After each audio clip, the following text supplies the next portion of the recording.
నమస్తే. ప్రస్తుతం మనం పటాన్చెరు నియోజకవర్గంలోని ఇస్నాపూర్ మున్సిపాలిటీలో ఉన్న లగ్డారంలో ఉన్నాం. దళిత రైతులకు న్యాయం చేయాలి. రికార్డులో పేర్లు నమోదు చేయాలి. లగ్డారం గ్రామ రైతుల భూములను ఆన్లైన్లో భూములు మాకే. మేము గవర్నమెంట్ని ఏం అడుగుతున్నాం సారు? గదే అడుగుతున్నాం కదా. మాది మాది గుంజుకుంటారు, మాకిచ్చి గుంజుకుంటారు. ఇది న్యాయమా వాళ్ళకు? పోయినా సరే మా పిల్లలకి ఏమన్నా ఆధారం కావాలి కదా సార్. ఇక ఇది కూడా గుంజుకుంటారంట. గవర్నమెంట్ అందరికి సాయం చేస్తుంది కదా సారు, మాదెందుకు గుంజుకుంటున్నది? ఇప్పుడు మా ఊరికి వచ్చింది ఇది. ఈ ఊరళ్ళకి అవసరం లేదా సార్? అందరికి అవసరం కదా. మరి ఎవరన్నా వస్తున్నారా నాయకులు? ఊరు కాదా ఇది? కాడా బావులు పెట్టినాం, 4 మోటార్లు పెట్టినాము. గవర్నమెంటే ఇచ్చారు మాకు, పెరిగి ఇచ్చారు మాకు బతుకమంటాను. ఇవాళ వచ్చి మమ్మల్ని గుంజుకుంటారంటే మేము ఎక్కడ పోవాలి సార్? మేము ఇప్పుడు సావాలన్నా బతకాలా? మేము ఇక్కడ మమ్మల్ని చంపినా బొద్ద పెట్టండి అందరినీ. లగ్డారంలో సర్వే నెంబర్ 498లోని సుమారు 22 ఎకరాల దళితుల భూములను, అసైన్డ్ భూములను ప్రభుత్వం గుంజుకుంటుంది అని చెప్పి ఇక్కడ రైతులు ఆవేదన, ఆందోళన వ్యక్తం చేస్తూ ఉన్నారు. సుమారు వారం రోజులుగా వాళ్ళు సాగు చేసుకుంటున్న పొలం ఉందో ఆ భూమి దగ్గరే నిరసన వ్యక్తం చేస్తూ ఉన్నారు. దానికి అన్ని ప్రజా సంఘాలతో పాటు కుల సంఘాల నాయకులు, వివిధ పార్టీల నాయకులు మద్దతిస్తూ ఉన్నారు.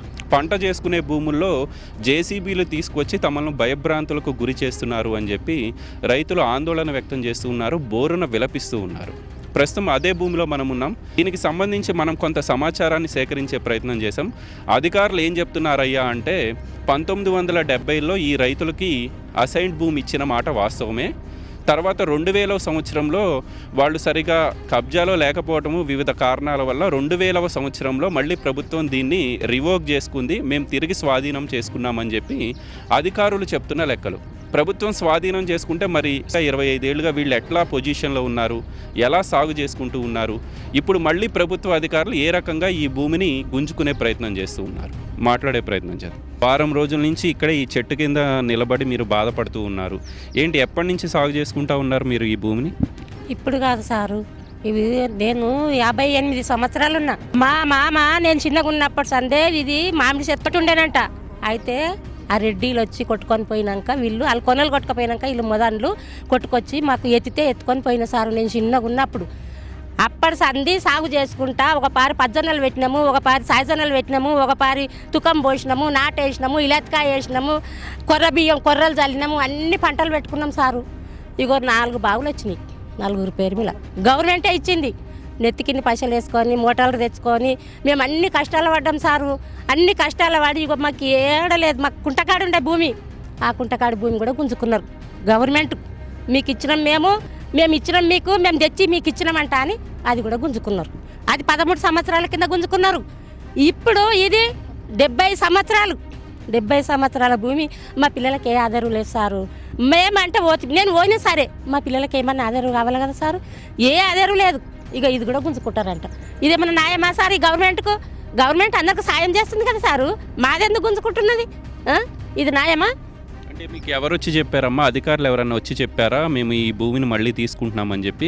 నిన్నటి వరకు మీరే పొజిషన్లో ఉన్నారు కదా, మీరే సాగు చేసుకుంటా ఉన్నారు. సాగు చేస్తుంటే ఎంఆర్ఓ వచ్చి నీదేం లేదు, నువ్వు వెళ్ళిపోవాలి, ఈ భూమిలోకి వెళ్ళి నువ్వు వెళ్ళిపోవాలి, ఇది మాది, మా ల్యాండ్ ఇది మీది కాదంట అని ఎలగొట్టిరంట. ఎలగొట్టాలి ఇంటికి వచ్చి ఇంటికాడ చెప్తే మేమందరం ఇప్పుడు వారం రోజులు అవుతున్నాం సార్, మాకు అన్నం లేదు, ఆహారం లేదు. పొద్దున్న నుంచి వచ్చి పొద్దుమిక దాకా ఇన్నే ఉంటున్నాం. ఏం అన్యాయమా సార్ ఇది? ఇగో నేను ఎమ్మెల్యే తన కోదం రమ్మన్నారు, అందరూ మాట వల్ల ఒత్తిడి కింద పడ్డా. అప్పటి సంది ఇగో ఇట్లా గద వణుకుతే నా చేతులు ఇగో చెయ్యి ఎరిగింది. ఇది ఎవడన్నా పట్టించుకుంటున్నాడా? ఇప్పుడు మా ఊరికి వచ్చింది ఇది. ఈ ఊరళ్ళకి అవసరం లేదా సార్? అందరికి అవసరం కదా. మరి ఎవరన్నా వస్తున్నారా నాయకులు? ఊరు కాదా ఇది? కాడా మేము ఎక్కడ పోవాలి? ఊరికెళ్ళి వెళ్ళిపోవాలన్నా సార్? నేనేమన్నా మొన్నటి వరకు మీరు సాగు చేసుకుంటున్నారా అమ్మా? ఇక సాగు చేసుకునే భూములేనాయి? సాగు చేసుకుంటున్నాం, పంటలు పెట్టుకుంటున్నాం. మాకు మొన్నటి దాకా అది కందేసినాం, కందికొయ్య కోయలేదు. ఇంకా కందికొయ్య కోసినాం, ఇప్పుడు మళ్ళీ పంట పెట్టడానికి తయారైనాం సారు. మరి అదంతా వరి పంట. ఎక్కడ వరి పంట? యాసికేస్తున్నాము, అనకాలం వేస్తున్నాము. మాకు ఇదే ఉన్నది, ఇంక ఏడలేదు, ఒక గుంట లేదు. కష్టం. ఏం చెప్పదలుచుకున్నారమ్మా? ప్రభుత్వానికి మీకే ఉండాలని చెప్పదలుచుకున్నారా? మాకేమొద్దు సారు. ఈ గుంట గురువు అయినా మాకు వచ్చిన పిల్లలకు ఎక్కడికన్నా పిల్లలు ఈ మాట పోతే నీకు భూమి ఎంత ఉన్నదని అడుగుతున్నారు సారు. ఈ గుంట నన్ను ఉండద్దా? మాకు ఉండాలి కదా. మరి గుంట మాది మాకే కావాలి, మాకేమొద్దు. మాకు పైసా పాలం ఏమొద్దు, ఈ గుంటనే కావాలి మాకు. మాకు వచ్చిందే కదా సారు, మాకేమొద్దు. మేము గవర్నమెంట్ని ఏం అడుగుతున్నాం సారు? గదే అడుగుతున్నాం కదా. మాది మాది గుంజుకుంటారు, మాకు ఇచ్చి గుంజుకుంటారు. ఇది న్యాయమా వాళ్ళకు? మా భూమి మాకు కావాలి సారు. ఆడపిల్లలు ఉన్న వాళ్ళు ఉంటారు, వాళ్ళ పెళ్ళిళ్ళు చేయాలన్నా పిల్లల భవిష్యత్తు కోసం ఈ భూమిలో సాగు చేసుకుంటేనే మీ జీవితం ముందుకెళ్తుంది. ఏం చెప్తారండి? అదే అండి, మాకు కూడా ఏదైనా చూపించాలి కదా. మా భూములు మాది గుంజుకుంటే ఎట్లా? మాది మాకు కావాలి అంతే, ఇంకేం లేదు మాకు. అయితే వీళ్ళకి అప్పుడు 1975లో ఇచ్చినట్టుగా పాత పాస్ పుస్తకాలు ఏవైతే ఉన్నాయో ఈ దళిత బిడ్డలు ఉన్నారో వాళ్ళకి ఇస్తున్నట్టుగా అప్పటి ప్రభుత్వం ఇచ్చింది. మరి 2000వ సంవత్సరంలో మేము ఈ భూమిని స్వాధీనం చేసుకున్నామని చెప్పి ఎవరైతే అధికారులు చెప్తూ ఉన్నారో, మీరు ఆ భూమిని స్వాధీనం చేసుకుంటే 2000వ సంవత్సరంలోనే వీళ్ళు ఈ భూమి నుంచి వీళ్ళని బయటికి పంపించాల్సి ఉండే కదా. ఎందుకు వీళ్ళని పొజిషన్లో ఉండనిచ్చారు? 25 ఏళ్ళుగా వీళ్ళు ఎందుకు సాగు చేసుకుంటూ ఉన్నారు? ఎప్పటి నుంచి సాగు చేసుకుంటా ఉన్నారు మీరు ఈ భూమిలో అంటూ? 82 అప్పటి చదువు కూడా మేము ఇళ్ళనే ఉన్నాం సార్. మేము మనం 2-3 ఏళ్ళకు కాల్స్తాం కాలిపోయి ఇట్లా మాకు చూడడం అంతక అంతా నెత్తికిత పంచుకున్నాం సార్. ఇది మేము అంతా 18 మంది. మేము నేనేమన్నా ప్రభుత్వం ఇచ్చినప్పటి నుంచి మీరు సాగు చేసుకుంటా ఉన్నారా? 75 నుంచి మేమే చేస్తున్నాం సార్, మేమే చేసుకుంటున్నాము. నేనేమంటున్నా, ఇప్పుడు ఈ భూమి మీది కాదు ప్రభుత్వానిది అని చెప్పి వాళ్ళు చెప్తా ఉన్నారు. ఇప్పుడు మీ పోరాటం దేనికి? మీరు ఏం కోరుకుంటా ఉన్నారు? ఏం కోరలేము సార్, మా భూమి మాకే కావాలి. భూమి మాకే కావాలి, మా భూమి మాకే సార్. మా తాత ముత్తాతలు ఇదే భూమి మా తాత సాగు చేసి బతుకున్నాం. మాకు ఇంకో ఏడవ లేదు, మేము బతికేది దీని మీద. 4 కరెంటు బావులు ఇప్పించారు సార్ గవర్నమెంట్. 4 బావులు కొట్టినాం, 4 మోటార్లు పెట్టినాము. గవర్నమెంటే ఇచ్చారు మాకు, పెరిగిచ్చారు మాకు బతుకమంటాను. ఇవాళ వచ్చి మమ్మల్ని గుంజుకుంటారంటే మేము ఎక్కడ పోవాలి సార్? మేము ఇప్పుడు సావాలన్నా బతకాలా? మేము ఇక్కడ మమ్మల్ని చంపినా బొద్ద పెట్టండి అందరినీ. మమ్మల్ని అందరినీ చంపినే పెట్టండి సార్. మేము ఇంకో దిక్కు మేము ఉండేదే ఈయన, మాకు ఉన్నదే గిడ ఏడో లేదు మాకు. ఇప్పుడు ఈ పంట వేసుకుంటేనే మీ జీవనాధారం, మీ పిల్లల భవిష్యత్తు ఏంటని మీరు అనుకుంటా ఉన్నారు? ఒకవేళ మరి పిల్లలు పుట్టి 8 దినాలకు కూడా ఈయనే వండుతున్నాం, ఈయనే ఉంటున్నాం. మేము పొద్దున్నకి మా అబ్బాయినాక పోయినా మిడికాను. మేము పోయి మళ్ళీ ఇక్కడ తిని మళ్ళీ ఇంటికి వచ్చి నేను చెట్టు కింద వండుకుంటాం. నీళ్ళు లేవు, పాలు లేవు, ఇంటికాడికి బుక్కలు నీళ్ళు తెచ్చుకొని తాగుకుంటుంది వండుకుంటాం సార్. మేము మాకు ఎగేది వద్దు, మాకు పైసలు వద్దు, పడవద్దు, బాగా మాకే కావాలి సార్. మాకు ఇది ఇప్పుడు 2018లో టీఆర్ఎస్ ప్రభుత్వం తీసుకొచ్చిన ధరణిలో మీ పేర్లేమి ఎక్కలేదా? కొత్త పాస్బుక్లు రాలేదా? అదే సమస్య అయినట్టుంది ఇప్పుడు. అప్పుడే కొత్త కేసీఆర్ గవర్నమెంట్ వచ్చిన తర్వాత కొత్త పాస్బుక్లు ఊరందరికి పంచారు సార్. 1B అని పెట్టేసి సర్వే చేసి పంపించారు. మేము అప్పుడు కూడా గ్రామ సభలో అడిగితే మీ భూమి రికార్డులో లేదని చెప్పారు సార్. అప్పుడే మేము అవాకయ్యాం. అప్పటి వరకు మాకు తెలియదు, మా భూమి మా పేరు మీద ఉందని. మా తాత ముత్తాతలు అదే కాస్ట్ మీదనే ఉన్నారు. అయితే అప్పటి నుంచి మాకు డౌట్ వచ్చింది. మేము అధికారుల దగ్గరకు పోయినాం. పోతే వాళ్ళు ఏమన్నారంటే కలెక్టర్ దగ్గర కానీ ఎంఆర్ఓ దగ్గర కానీ పోతే మీరు పొజిషన్లు ఉన్నారు కదా, ఉండి మీకు దున్నుకోండి, మేము ఎవరు తప్పు పట్టిరు అని అడిగారు సార్. ఒక చిన్న క్లారిటీ, మీరు పాస్బుక్లు మీకు రాలేదని చెప్పి కలెక్టర్ దగ్గరికి వెళ్తే మీరు పొజిషన్లో ఉన్నారు కాబట్టి మీరే చేసుకోండి వస్తాయని చెప్పారా? అప్పుడు అని చెప్పారు సార్. వస్తాయి అన్నారు కదా, పెద్దసార్లు చెప్పారు కదా అని చెప్పేసి మా తాతలు మా నాయనలు అందరూ దున్నుకుంటా ఉన్నారు. మాకు కూడా తెలుసు అదే ఇక మాది కదా భూమి అని. మేము కూడా ధైర్యంగా దున్నుకుంటా ఉన్నాం సార్. కానీ మొన్న వచ్చి మేము ఇప్పుడు మొన్నటి కదా సార్, మొన్ననే వర్షాలు పడ్డాయి. వర్షం పడితే వర్షం ఒక 2 రోజుల ముందు వాళ్ళు వచ్చి, మాకన్నా ముందు 2 రోజుల ముందే వాళ్ళు వచ్చి జేసీబీ పెట్టారు. గవర్నమెంట్ వాళ్ళు ఎంఆర్ఓ వచ్చారట, పటవారి వచ్చారట, వచ్చి జేసీబీ పెట్టి సాఫ్ చేస్తున్నారు. అప్పుడే మా అందరూ దళిత బిడ్డలందరూ వచ్చి ఇక్కడ నిరసన మొదలుపెట్టారు సార్. ఇక ఈ రోజుకి దాదాపుగా 10 రోజులు అవుతుంది మేము ఇక్కడే ఉంటున్నాం. కానీ ఇది కరెక్ట్ కాదు సార్. మేము తాత ముత్తాతల నుంచి జీవనాధారం దీనిపైన ఉంది, మాది ఇంకో వేరే దగ్గర లేదు. ఇది కూడా తీసుకుంటే మా పరిస్థితి ఏంది సార్? మా భూములు మాకు కావాలి సార్. మేము ఒకటే కోరేది గవర్నమెంట్ని, దయచేసి మా భూములు మాకు ఇవ్వాలని మేము కోరుకుంటున్నాం సార్. దాదాపు 50 మంది కుటుంబాలు రోడ్డున పడతాయి సార్. అదొక్కటి గమనించండి. దళితులకు భూములు ఇస్తామంటారు, కానీ మీరేంటి సార్ దళిత భూములను మీరు అన్యాయంగా గుంజుకుంటున్నారు. ఇది కరెక్ట్ కాదు సార్. దయచేసి దళిత భూములను దళితులకే ఇవ్వాలని కోరుకుంటున్నాను సార్. ఇంత జరుగుతూ ఉంది కదా, స్థానిక ఎమ్మెల్యే గూడెం మైపాల్ రెడ్డి దృష్టికి ఏమన్నా తీసుకెళ్లారా? నాయకుల దృష్టికి ఏమన్నా తీసుకెళ్లారా? వాళ్ళు ఏమన్నారు? నిన్న ఈవినింగ్ వెళ్ళినాం సార్. నిన్న ఈవినింగ్ వెళ్తే పొద్దున మార్నింగ్ ఎంఆర్ఓకు కలవండి, ఒక లెటర్ ఇవ్వండి అని చెప్పాడు. మీరు చెప్పారా మేము సాగు చేసుకుంటున్నాము? ఏవైతే ఇప్పుడు మీరు చూపిస్తూ ఉన్నారో ఈ ఫైనల్ పట్టాకి సంబంధించి 75లో మీకు ఇచ్చినట్టు ఇవన్నీ చూపించారా? చూపించాం సార్, చూపించాము. ఓ, నిన్న మాట ఇంతకుముందు కూడా ఎవరు రెస్పాన్స్ కాలేరు. నిన్న మాట ఏం దొరకలేడు, అపాయింట్మెంట్ ఇవ్వలేరు. రాత్రి అపాయింట్మెంట్ ఇస్తే వెళ్ళాము. వెళ్తే ఫోన్ చేసి ఎంఆర్ఓ గారికి ఫోన్ చేశాడు. ఫోన్ చేసి అతను కూడా లేపిండు, రెస్పాన్సిబుల్ ఇచ్చి ఇది మీకు 2001లోనే కట్ అయిపోయింది, అలాదేం లేదు అని ఎమ్మెల్యే గారికి చెప్పాడు. అయితే ఆయన ఏం చెప్పాడు ఎమ్మెల్యే గారు, ఇప్పుడు సరే అని మీరైతే రేపు నాకు ఒక ఎంఆర్ఓకి ఒక దరఖాస్తు అయితే ఇవ్వండి, రేపు నేను మాట్లాడతా అతను పిలిపించి అని ఎమ్మెల్యే గారు అన్నాడు. ఈ విధంగా వాళ్ళ ప్రపోజలు గవర్నమెంట్ అధికారులు ఈ విధంగా చేస్తారు. ఇక మా విధం ఏమదంటే పూర్వకాలం నుంచి మా తాతల తను పెద్ద తోట ఉండేనట్టు ఇక్కడ మాకంత తెలియదు. నేను అప్పట్లో చిన్నగా ఉన్నా తోట ఉంటే ఆ తోటను వీళ్ళు కంజాల రోళ్ళు బేగంపేటలు సిరుపు ఇట్లా కొట్టుకొని పోతుంటే అది నవాబులదంట. నాకు అంత పరిమితంగా తెలియదు. మా పెద్ద పనిసాస్ ఉంటే ఈయన చిన్నగా ఉన్నాడు అప్పుడు. అయితే ఈ విధంగా కొట్టుకొస్తే మా తాతలు ఏం చేసిరంటే పోరాడంగా చెట్లు కొట్టుకపోయి అది కొట్టుకపోయి ఇంత దున్నుకుంటా దీన్ని అధికారాలు లేవలంగా చేసిరు. చేస్తే అప్పుడు ఒక గిరిదవారు ఎవరు వచ్చారట. వచ్చి ఆయన ఏం చెక్ చేసి అప్పటి గవర్నమెంట్ది అన్నదంట. అంటే ఆ గిరిదవారు సాబు ఎవరో తోలిస్తే లేదయ్యా ఇక్కడ ఈ తోట లేదు, అమ్రాయి తోట అంటే అమ్రాయి అంట సార్ ఈ ఉర్దూలా. అమ్రాయి లేదు ఏం లేదు రా బాబు, ఇక్కడ పొలాలన్నీ సాగుకున్నాయి నెరవేరంగా, కాకపోతే ఈ దళితులన్నీ మంచి సాగు చేసుకురు అని చెప్పి అక్కడ ఈ వచ్చిన తీసుకుపోయి అక్కడ రివర్స్ మోడల్ చెప్పే వరకు అప్పుడు మాకు భూమి అలాట్మెంట్ చేసిరట సార్. మేము అనుకున్నాము అయ్యా మాకు ఇంద్రామ ఇచ్చింది సర్టిఫికేట్ కావున ఇప్పుడు ఇంద్రామ రాజ్యం వస్తే మాకు ఇంకా కొంత మేలు జరుగుతుందంట అని కూడా అమ్మ అని మా పెద్దలు అయితే ఏం గుర్తేస్తావు అట నువ్వు ఓటు అడిగితే మా పెద్దలు ఏం చెప్పేది, అమ్మ మేము చేయి గుర్తుకేస్తాం మాకు ఇంద్రామకేస్తామని వాళ్ళు ఇప్పటికి కూడా ఇప్పుడు మా ఆడకాడు కానీ ఊళ్ళో వైపు ముసలోళ్ళని అడిగితే అమ్మ మేము చేయి గుర్తుకేస్తామంట సాఫ్ చేత ఏమన్నారు వాళ్ళు చెప్పేది. ఆ విధంగా ఇప్పుడు మా కాంగ్రెస్ ప్రభుత్వం వస్తే మరికొంత మేలు మాకు జరుగుతుందేమని మేము అనుకొని ఈ కేసీఆర్ ప్రభుత్వాన్ని వడగొట్టి మేము ఇప్పుడు ఈ ఏంటే కాంగ్రెస్ ప్రభుత్వాన్ని తెచ్చుకున్నాం. అయ్యా రేవంత్ రెడ్డి గారు మీరు మా ప్రజాపాలనని పెట్టిరు, మీరు ప్రజాపాలనని పెట్టి మీరు ఏం సాధి చేస్తున్నారు, ప్రజల దగ్గర సొమ్ము లాక్కుందామని అయ్యా మా దళితుల మీద అటాక్ చేసి ఇప్పుడు మస్తు ఉండలు ఉన్నారు, అగ్రకులాల ఉన్నారు, ఇప్పుడు మస్తు కూడా పరంపరలు ఉండే వాళ్ళ దగ్గర వాళ్ళ దగ్గరికి పోచాత కాదు మీరు ఉండలు లాక్కుంటున్నామంటే నీ ధర్మం కాదు రేవంత్ రెడ్డి గారు. మరి నేను ఇట్లనే కొనసాగితే వచ్చే రోజుల్లో మీ ప్రభుత్వం కూడా పడిపోతుంది. దయచేసి మాకు ఇప్పుడు మా పొజిషన్ మీద ఉన్న భూములు తప్పులు ఒడిదుడుకులు కావచ్చు, మా పెద్ద మందులకు చదువు రాదు, జీతాలు ఉండి బతికిరు, తినలేక ఒక పూట తిన్నారు, ఒక పూట తినకుండా బతికిరు.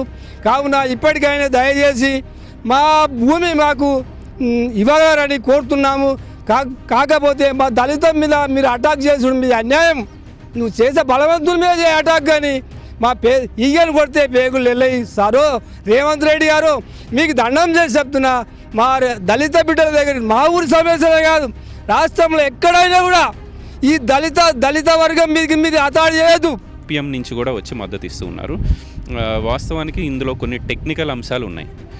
వీళ్ళకి 75లో ప్రభుత్వం కేటాయించిన మాట వాస్తవమే. 2001 సంవత్సరంలో మేము తిరిగి తీసుకున్నామని చెప్పి అధికారులు చెప్తున్న లెక్కలు. మరి వీళ్ళని అప్పుడే పంపించేసి ఉంటే ఈ బాధ ఉండకపోయి ఉండేదేమో బహుశా.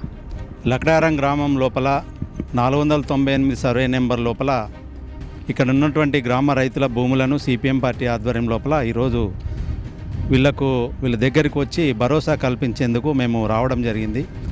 అయితే 1973 సంవత్సరం లోపల గ్రామ రైతుల భూములు దాదాపు ఒక 22 ఎకరాలను కేటాయించింది వాస్తవం. అయితే ప్రభుత్వం ఏం చెప్తున్నది 2001 సంవత్సరం లోపల మేము తీసుకున్నామని చెప్పింది.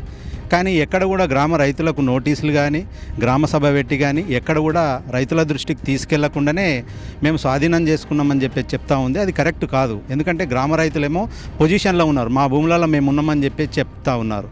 వాస్తవం కూడా 2018 ధరణి సిస్టమ్ వచ్చేటప్పటికి కూడా అప్పట్లో కూడా దరఖాస్తులు చేసుకున్నారు. మరి ప్రభుత్వం స్పందించి ఎందుకు అమలు చేయలేదు? 2004, 2005 సంవత్సరం లోపల కొంతమంది పాస్ పుస్తకాలను పరిశీలన చేస్తే మరి పట్టా మార్పిడి కూడా జరిగింది. అట్లా జరగొద్దు కదా మరి ఒకవేళ ప్రభుత్వం స్వాధీనం చేసుకుంటే. అందుకోసం మేమేం సిపిఎం పార్టీ తరఫున మేమేం చెప్పదలుచుకున్నామంటే ఈరోజు లగ్డారం గ్రామ రైతుల భూములను కూడా ఆన్లైన్ లోపల పహనీల లోపల పేర్లను నమోదు చేసి గ్రామ రైతుల భూములను గ్రామ రైతులకే దక్కేటట్టుగా ఉంచాలని చెప్పేసి కూడా జిల్లా రెవెన్యూ యంత్రాంగాన్ని మేము సిపిఎం పార్టీ తరఫున డిమాండ్ చేస్తున్నాం. ఎందుకంటే ఈరోజు ఎస్టీపీ ప్లాంట్ ఏర్పాటుతోని 22 ఎకరాల లోపల ఆసానికుంట గండిగూడెం ఆ ప్రాంతాల నుంచి పెద్ద పైప్ లైన్ తీసుకొచ్చి కాలుష్య జలాలను శుద్ధి చేసే కేంద్రంగా ఇక్కడ ఏర్పాటు చేస్తున్నామని చెప్పేసి ఇక్కడ ఉన్నటువంటి ప్రజాప్రతినిధులు జిల్లా అధికార యంత్రం కూడా ప్రకటించినట్టుగా కనిపిస్తూ ఉన్నది. గతం లోపల ఒక నెల రోజుల క్రితం అమీన్పూర్ ప్రాంతం లోపల పెద్ద ఎత్తున దాదాపు ఒక 500 మందితోని ప్రజాభిప్రాయ సేకరణ చేపడితే పెద్ద ఎత్తున అక్కడ ఆందోళన జరిగింది. మరి ఇక్కడ లగడారం గ్రామం లోపల ఒక నోటీస్ ఇవ్వకుండా ప్రజాభిప్రాయ సేకరణ చేపట్టకుండా ఎందుకు మీరు ఎస్టీపీ ప్లాంట్ను ఏర్పాటు చేస్తున్నారు?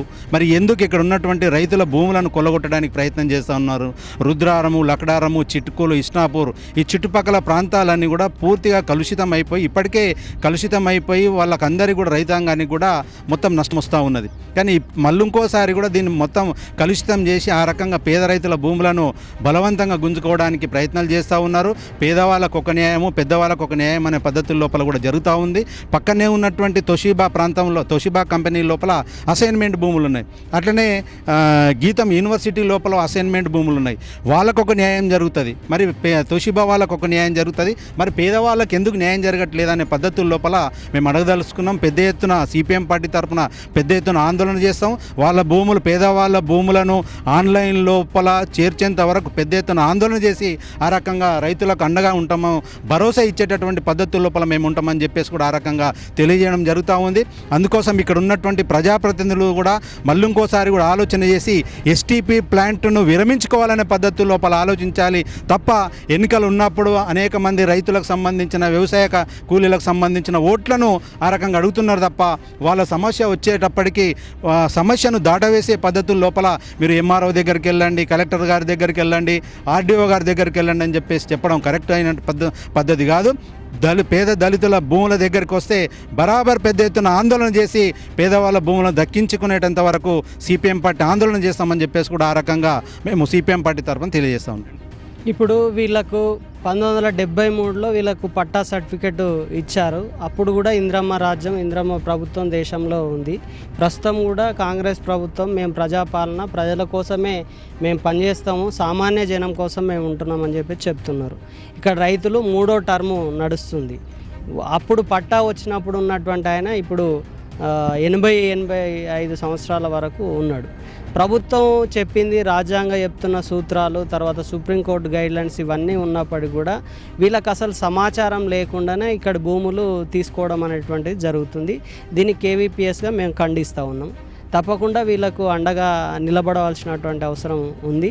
తర్వాత ఇవాళ భూములు తీసుకుంటే పట్టా భూములు వీళ్ళకు ఇదే జీవనాధారం. ఇంకా వీళ్ళకి ఇతరత్ర భూములు లేవు, ఉద్యోగాలు లేవు, ఏమి కూడా లేవు. ఈ బతుకుతున్నటువంటి వీళ్ళకు ఉపయోగపడుతున్నటువంటి ఈ భూములు తీసుకోవడం అని అంటే వీళ్ళ జీవనాధారం మీద దెబ్బతీయడమే. అంటే ఇక మళ్ళీ వీళ్ళందరూ కూడా రోడ్లపైన పని చేసుకొని ఏదో పని చేసుకొని బతకాలనేటువంటి ఉద్దేశం ఏమన్నా ప్రభుత్వానికి ఉందని చెప్పేసి అది కూడా ఈరోజు అర్థం కానటువంటి పరిస్థితి ఉంది. అట్లాగే ఇక్కడి భూములు ఇది 22 ఎకరాలు, దాదాపు 50 మంది రైతులకు సంబంధించిన భూమే అని అనుకుంటే పొరపాటు. ఈ భూములు వీలే కావచ్చు, కానీ ఈ భూములో రేపు ప్రమాదకరమైనటువంటి ఒక ప్లాంట్ ఇక్కడ వేయబోతూ ఉన్నారు. దీని ద్వారా ఇక్కడ ఉన్నటువంటి భూగర్భ జలాలన్నీ కూడా కలుషితం అవుతాయి, పంట పొలాలన్నీ కూడా సాగు చేసుకోవడానికి అవకాశం ఉండదు.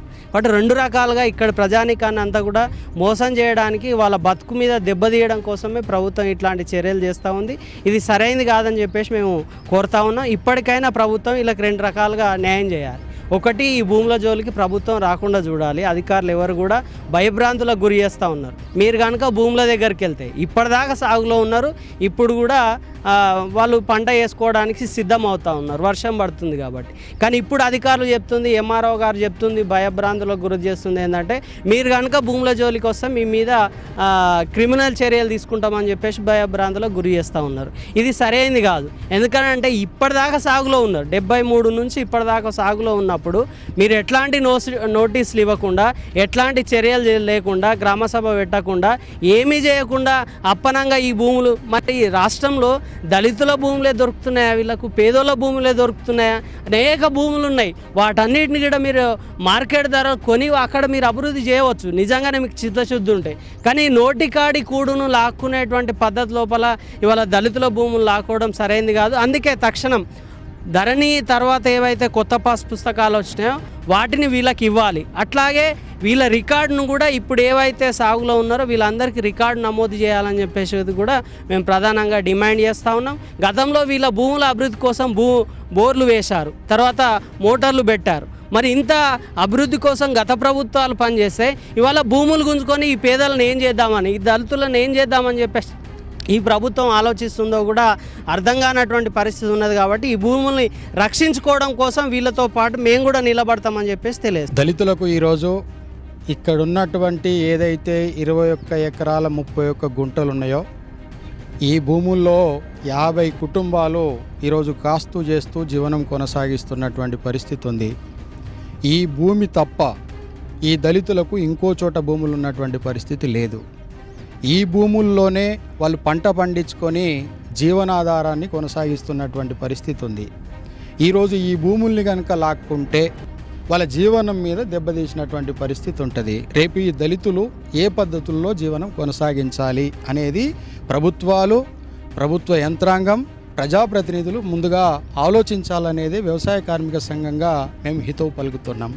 ముందుగా ఇక్కడ ఒకవేళ ఇక్కడ ఉన్నటువంటి రైతులు కానీ, అదేవిధంగా దళిత రైతులు కానీ, ఇతరులు ఎవరైనా సరే ఒకవేళ మేము ప్రభుత్వం భూమి ఇచ్చినాం, ఈ ప్రభుత్వం ప్రజా ప్రయోజనాల రీత్యా భూములు తీసుకుంటామని చెప్పేసి కనుక అనుకుంటే 2013 భూసేకరణ చట్టం ప్రకారం ఇక్కడ ఉన్నటువంటి భూముల్ని కనుక మీరు తీసుకుంటే ఈ భూమికి పక్కనున్నటువంటి భూమి, అంటే ఉదాహరణకు 1 ఎకరం భూమి ఇక్కడ తీసుకుంటే పక్కన ఇంకో ఎకరం భూమి ఇవ్వాలి. అదేవిధంగా ఈ భూములు కనుక ఖచ్చితంగా తీసుకుంటామని చెప్పేసి అనుకుంటే ఇక్కడ ఉన్నటువంటి మార్కెట్ వాల్యూ, అంటే గవర్నమెంట్ మార్కెట్ కాకుండా ప్రైవేట్ మార్కెట్ వాల్యూ ఇప్పుడు ఇక్కడ ఉన్నటువంటి భూమికి 5 కోట్ల రూపాయలు సుమారుగా ఉంది. అంటే 2013 భూసేకరణ చట్టం ప్రకారము 3 ఇవ్వాలి మార్కెట్ వాల్యూకి అని చెప్తుంది. అట్లా అనుకుంటే ఇక్కడ ఎకరానికి 15 కోట్ల రూపాయలు ఇక్కడ రైతులకు ఇవ్వాల్సినటువంటి అవసరం ఉంది. కాబట్టి భూమికి భూమి చూపుతారా, లేకపోతే మార్కెట్ వాల్యూకు 3 15 కోట్ల రూపాయలు ఎకరానికి ఇస్తారా ఏందనేది కూడా మీరు చెప్పలేదు. అదేవిధంగా ఇక్కడ డిపిఆర్ ఖచ్చితంగా రెడీ చేయాలి. ప్రాజెక్టు డీటెయిల్ రిపోర్ట్ అనేది పెట్టి ప్రజాప్రాయణ సేకరణ చేసి ఆ తర్వాత మాత్రమే మీరు భూముల జోలికి రావాలి. కానీ ఇక్కడ ఉన్నటువంటి తహసీల్దారు ఏమీ ఇలాంటి చర్యలు లేకుండా డైరెక్ట్ వచ్చి ఇక్కడ భూముల్ని మేము లాక్కుంటామని చెప్తే వ్యవసాయ కార్మిక సంఘం చూస్తూ ఊరుకోదు. ఖచ్చితంగా ఈ దళితుల రైతుల పక్షాన నిలబడుతుంది, పోరాడుతుంది. ఈ భూమిని ఖచ్చితంగా ఈ పేదలకు సాధించి పెట్టేంత వరకు కూడా పోరాటంలో ఉంటుందని చెప్పేసి కూడా ఈ సందర్భంగా అధికారులకు హెచ్చరికలు చేస్తూ ఉన్నాం.